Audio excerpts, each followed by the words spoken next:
বন্ধুরা নমস্কার। যতন খুলুমখা রাজ্যের দুজন আইএএস অফিসার, একজন ধীমান চাকমা, একজন তড়িৎ কান্তি চাকমা, দুজনেই ইয়াং ডাইনামিক, দুজনেই ডিরেক্ট আইএএস অফিসার। একজন রাজ্যের একটি অন্যতম গুরুত্বপূর্ণ শাসক দলের সর্বোচ্চ নেতার সঙ্গে পাঙ্গা নিয়েছেন বলা যায়, আর একজন কি বলে ভিজিল্যান্সের অফিসারদের হাতে বা তাদের পাতা জালে ফেঁসে গিয়ে এখন চাকুরি থেকে বরখাস্ত। এই যে ধীমান চাকমার ঘটনাটা, এটা একটা শিক্ষা। শিক্ষা কাদের জন্য? শিক্ষা তাদের জন্য যাদের কাছে অনেক থাকলে পরেও লোভ শেষ হয় না, যাদের খাই খাই ভাবটা এত বেশি যে তাদের কোনোদিন ক্ষুধা আর শেষ হয় না, যাদের সব কিছু থাকার পরেও কিচ্ছু নাই এরকম একটা মানসিকতা থাকে, তাদের জন্য একটা বিরাট বড় শিক্ষা। কারণ ধীমান চাকমা কোনো বিধায়ক না, সাংসদ না, মন্ত্রী না, কিছু না, আইএএস অফিসার। মনে রাখতে হবে, শুধু বিধায়ক মন্ত্রী হলেই যে খুব পাওয়ারফুল পজিশনে যাওয়া হয় তা না, কিন্তু আইএএস অফিসার, আইপিএস অফিসাররাও অনেক পাওয়ারফুল পজিশনে থেকেই চাকুরি করেন। বিধায়ক মন্ত্রীরা 5 বছর পর পর মানুষের কাছে যান ভোটের জন্য। মানুষ যদি দয়া করে তাদেরকে ভোট দেয় তাহলে তারা আরো 5 বছর রাজত্ব করতে পারেন। কিন্তু আইএএস অফিসাররা চাকুরির সময়সীমা 60 বছর পর্যন্ত তারা কিন্তু চাকুরি করতে পারবেন। মাঝখানে যদি ধীমান চাকমার মতন কেউ উল্টো পাল্টা কিছু না করেন বা উল্টো পাল্টা করতে গিয়ে যদি ধরা না পড়েন, তাহলে তো তাদের দীর্ঘদিন ধরে আপনার রাজত্ব করার কথা। চাকুরিটা অ্যাকচুয়ালি রাজত্ব করার মতনই। কারণ আইএএস অফিসারদেরকে সাধারণত মানুষ কি বলেন? কেউ স্যার বলে ডাকেন, কেউ সাহেব বলেন। সাহেব তো আর এখন আমাদের দেশে নাই, সাহেব বিবি গোলাম এগুলি তো আর নেই।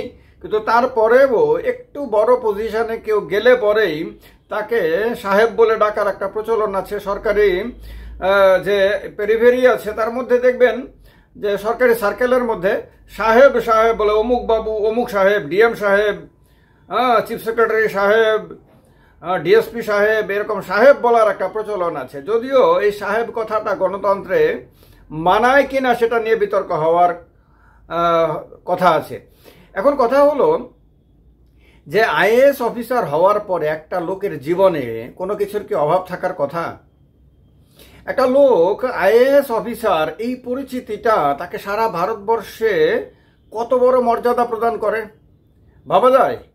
মানে সারাটা জীবন তিনি একটা মর্যাদার সঙ্গে তিনি জীবনযাপন করতে পারেন।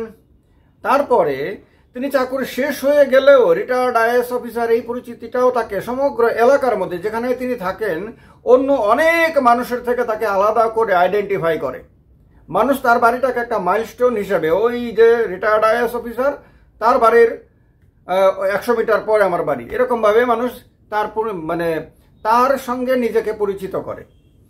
এরকম পরিচয়।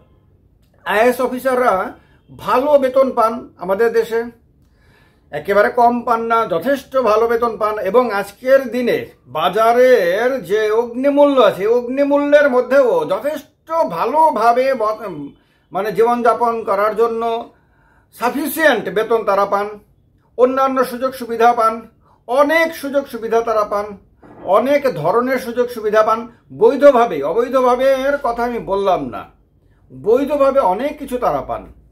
যেখানে যখন থাকেন সেখানে তারা মর্যাদার সঙ্গে থাকেন। এই একটা সাধারণ মানুষের জীবনে, একটা সাধারণ পরিবার থেকে উঠে আসা একটা মানুষের কাছে এটা স্বপ্নের দুনিয়া ছাড়া কিছুই না। তারপরেও কেন তার মনের মধ্যে লোভ আসে? এটা কি কোনো মানসিক রোগ?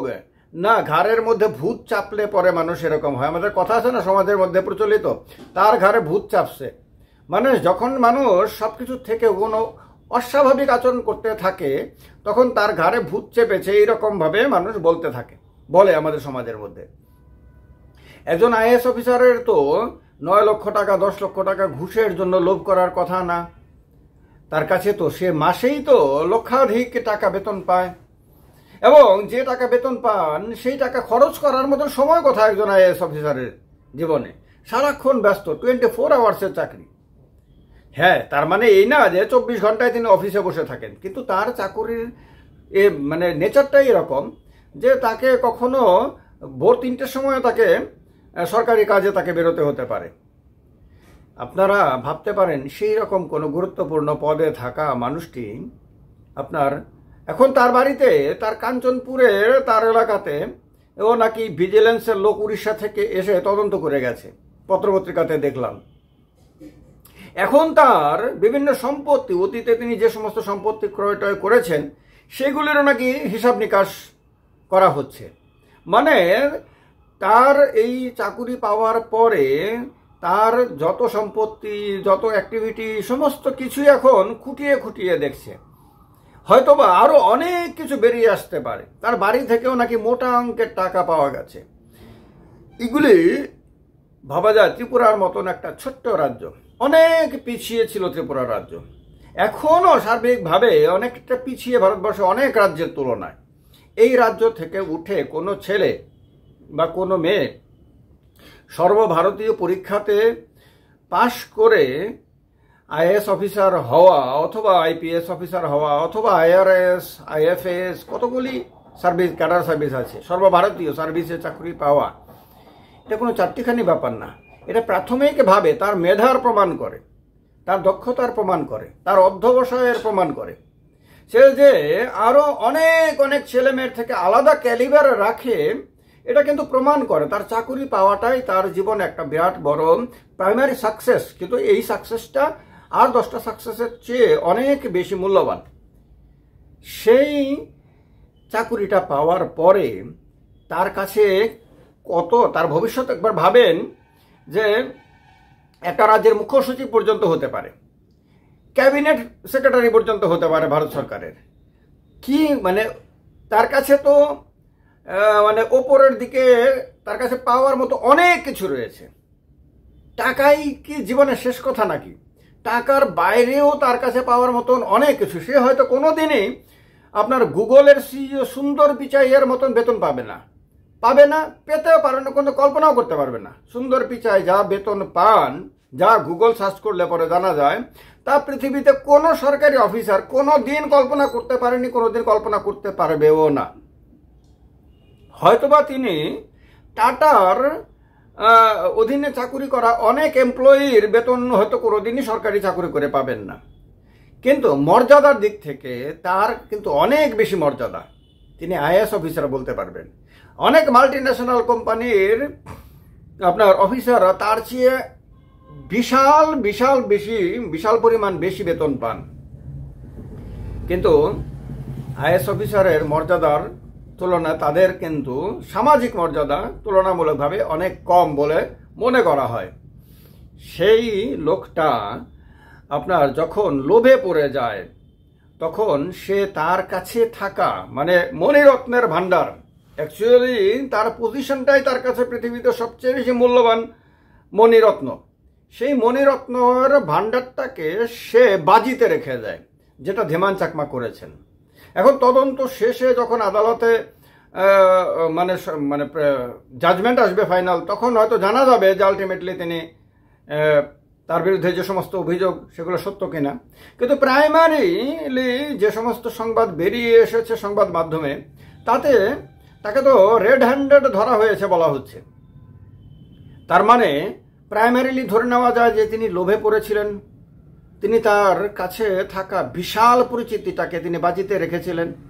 আর তার এই যে মতিভ্রমটা এরকম আরো হাজার হাজার বা লক্ষ লক্ষ মতিভ্রম হওয়া ধনী মানুষের বা পয়সাওয়ালা মানুষের বা পজিশনে থাকা মানুষের জন্য একটা বিরাট বড় শিক্ষা। কারণ রাজনীতিতে এরকম বহু লোককে আমি দেখেছি যারা সারাদিন শুধু পয়সা পয়সা পয়সা পয়সা করে। পয়সা বৈধভাবে না অবৈধভাবে কামাই করে সেটা ডিফারেন্ট জিনিস, কিন্তু সারাক্ষণ পয়সার চক্করে পড়ে সে এটা ভুলে যায় যে রাজনীতিতে তার যে পজিশনটা আছে, তার যে নামটা আছে, তার যে সুনামটা আছে, এই সুনামটা শুধু পয়সার চক্করে ধ্বংস হয়ে যেতে পারে। এরকম বহু লোক আছে কোটি কোটি টাকার মালিক, শত শত কোটি টাকার মালিক, হাজার হাজার হয়তো না, তারপরেও তার কাছে এত সম্পত্তি আছে যেগুলি সে কোনো দিন খেয়ে শেষ করতে পারবে না, কোনোদিন তার পরিবারে যারা আছে সবাই মিলে খরচ করে শেষ করতে পারবেন না। এইরকম সম্পত্তিও বহু লোকের কাছে আছে বলে শোনা যায়।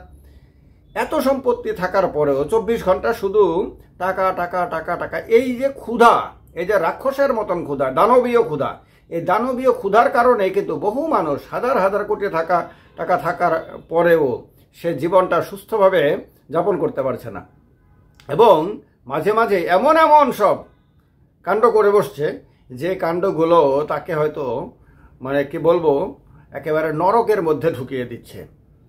তো ধীমান চাকমা সেই দিক থেকে তাদের জন্য একটা বিরাট বড় শিক্ষা হতে পারে। যাদের মধ্যে টাকার ক্ষুধাটা অস্বাভাবিক, দানবীয় রাক্ষসের মতন, প্রেত পিশাচের মতন, তাদের জন্য একটা মানে কি বলবো একটা মোটিভেশনাল ইস্যু হতে পারে। তাদের হয়তো চেতনা জাগানোর ক্ষেত্রে এটা একটা গুরুত্বপূর্ণ ভূমিকা পালন করতে পারে। আমাদের রাজ্যের মধ্যেও এরকম লোক আছেন, মাঝে মাঝে তাদের দেখা পাওয়া যায়। তাদের কাছে ভিডিওটা পৌঁছে দেওয়ার দায়িত্ব আমার, ভিডিওটা যারা দেখছেন তাদের। তাহলে ভিডিওটা কাজে লাগবে। ভালো থাকবেন সবাই। যত্ন খুলুম খা।